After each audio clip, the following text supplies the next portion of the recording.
In the afternoon of March 25, 1911, a carelessly discarded cigarette ignited a fire in some discarded cloth.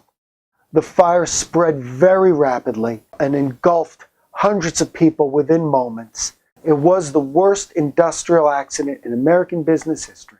The Industrial Revolution after the Civil War and what's come to be called the Gilded Age had a downside too. Sure, cities grew, factory output increased, the nation's population grew, but sweatshops became a fact of life.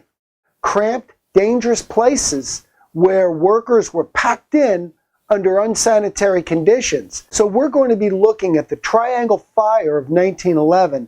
Max Planck and Isaac Harris were businessmen at the turn of the century in New York, and they made blouses. Maybe you've heard of the garment district in New York. There were so many factories creating clothing that it was a very competitive market. The International Ladies Garment Workers Union was forming up, but it was demanding collective bargaining. That is, that the owners of a company would make a labor agreement with all the workers. All the workers would get a certain lunch period. All the workers would get, let's say, bathroom breaks. All of them collectively. In 1909, as a result of some abusive labor conditions, the young women of the Triangle Shirtwaist Company in Lower Manhattan went on strike. They refused to be paid in little receipts. When a young worker would create a blouse, she got a receipt for it, but the receipt was so small it was easy to lose. So they wanted an end to that receipt system, collective bargaining, bathroom breaks, and other things. Frequently in the strike of 1909, police swooped in and smashed female strikers with their clubs. Many of those female strikers were arrested. Some were even evicted simply for being part of the union movement. So in 1909, there was a strike that resulted in some better pay and some better conditions, but not a recognition of the union or collective bargaining. So fast forward to March 25th, 1911. It was a Saturday afternoon. The factory worked half a shift on a Saturday. A carelessly discarded cigarette started a fire. Some people fled to the roof. Regrettably, there were jumpers. A reporter named Bill Shepard was walking on the streets, and he said he saw a bundle of clothing or cloth come flying out of the window on fire. He thought it was a bundle of cloth. It was a person. So this has echoes of 9/11 as well, September 11. Some people survived by climbing down the cable of the elevator shaft. Some people made it to the roof, and students from New York University in a building next door put a ladder across, and people were able to shimmy across the ladder to the other building. But in the end, 147 Triangle workers perished in the fire. Behind the Washington Place store were 47 charred bodies. Many died when a fire escape pulled off of the wall and collapsed. A makeshift morgue was created on the East River on the east side where bodies were brought. This is a searing moment in American history.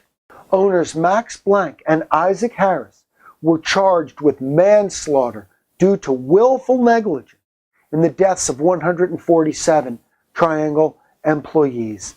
They were accused of locking the doors, of locking the workers in so they couldn't skip out early or attend union meetings or steal the merchandise that they were making.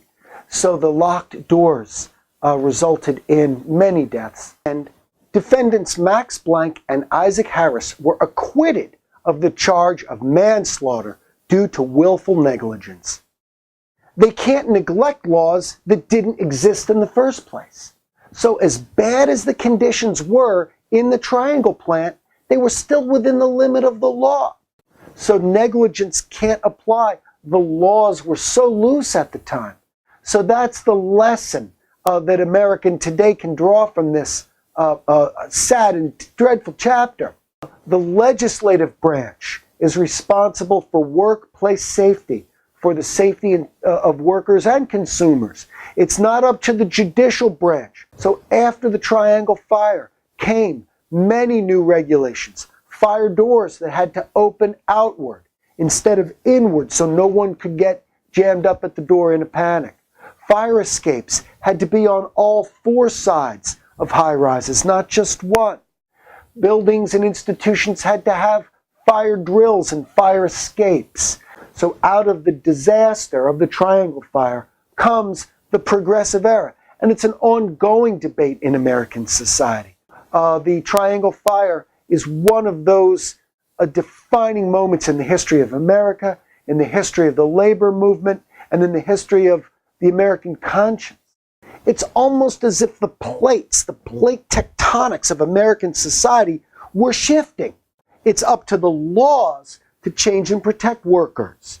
So as the Gilded Age gave way to the Progressive Era, Blank and Harris would have been captains of industry in the Gilded Age, but in the 21st century, the public interpretation shifts to them being robber barons.